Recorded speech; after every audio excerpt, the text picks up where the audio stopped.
Bonjour à tous, j'espère que vous allez bien. On se retrouve aujourd'hui dans un tutoriel un petit peu spécial. Donc c'est un tutoriel inspiré donc de la villa Majorelle.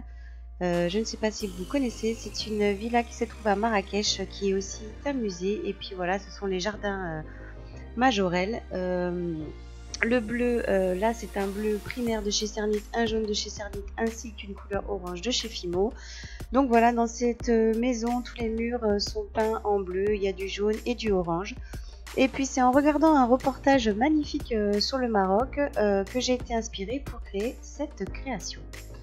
Donc pour réaliser ce tutoriel, vous allez prendre donc vos trois couleurs bleu, jaune et orange.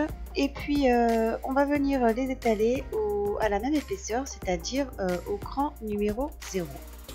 Donc là je fais ma découpe de la broche dans ma pâte bleue et puis je viens découper des petites lanières de jaune pour pouvoir les insérer dans la pâte bleue. Donc je vais faire plusieurs découpes pour pouvoir mettre ce jaune et l'insérer comme ceci sur la broche.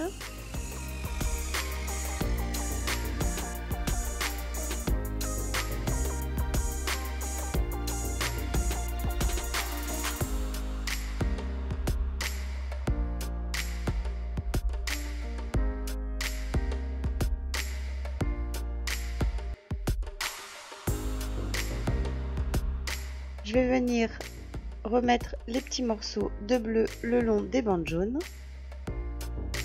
Voilà, pour placer les bandes correctement. Ensuite, on va passer donc à la couleur orange. Donc je prends une petite lingette un petit peu avant pour bien lisser les pattes entre elles et puis commencer à les faire coller entre elles. Pour le orange, je vais utiliser un petit emporte-pièce rond, un petit emporte-pièce à piston. Et puis donc je vais venir retirer un morceau de pâte bleue pour pouvoir y insérer le petit rond orange à l'intérieur.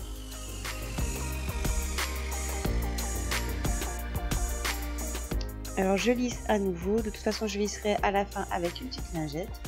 Et puis là je vais venir utiliser des tout petits emporte-pièces, des petites cupules, mais ça je vous avais déjà fait un tutoriel de présentation de ces outils qui sont très pratiques parce qu'ils sont tout petits et puis ça permet de percer la pâte polymère.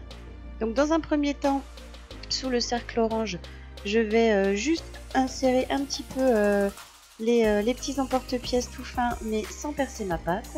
Et puis dans le deuxième temps, en dessous, sous la bande jaune, là je vais enfoncer les emporte-pièces pour pouvoir ensuite former des trous. Pour terminer le dessus de ma broche, je viens retirer l'excédent de pâte et puis en même temps je viens former un rectangle.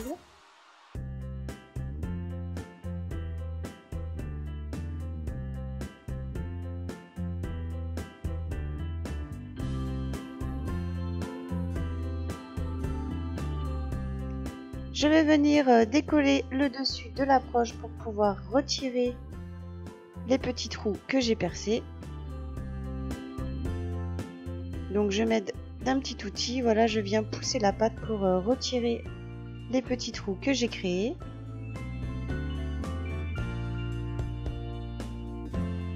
Ensuite je vais venir un petit peu lisser les bords et puis m'aider d'une petite lingette pour bien lisser toutes les pattes entre elles et puis retirer toute trace de doigt.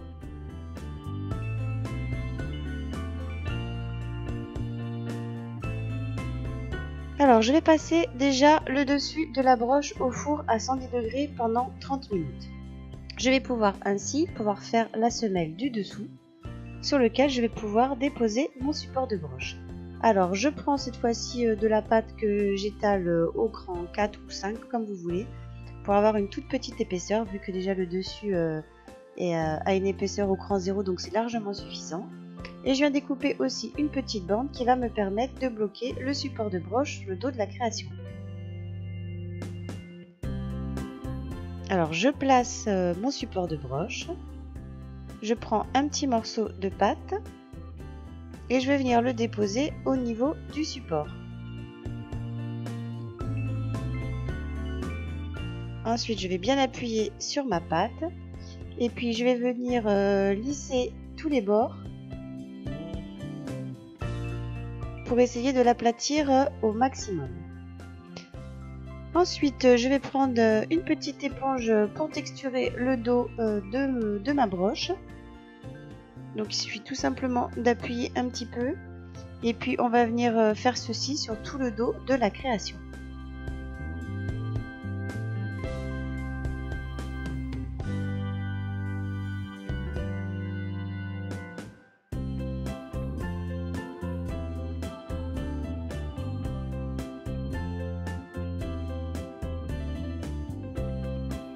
Alors comme dans toute semelle, je vais venir retirer l'excédent de pâte à l'aide d'une lame.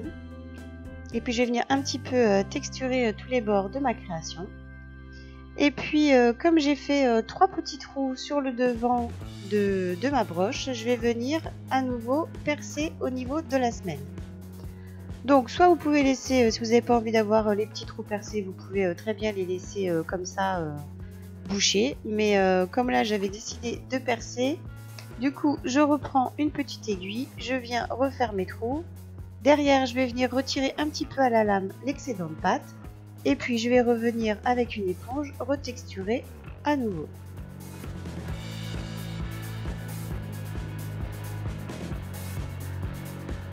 Une fois que vous avez terminé de libérer vos trous, il ne vous reste plus qu'à passer à nouveau votre création au four à 110 degrés pendant 30 minutes. Voilà, donc votre broche est terminée, ce tuto est terminé. J'espère que ce petit tutoriel sur le bleu majorel et puis sur la villa majorel et jardin majorel de Marrakech vous aura plu. Si c'est le cas, n'hésitez pas à partager, à liker ou à me laisser un petit commentaire. Et puis n'hésitez pas aussi à vous abonner à la chaîne pour découvrir plein de nouvelles vidéos. Je vous dis à bientôt. Ciao!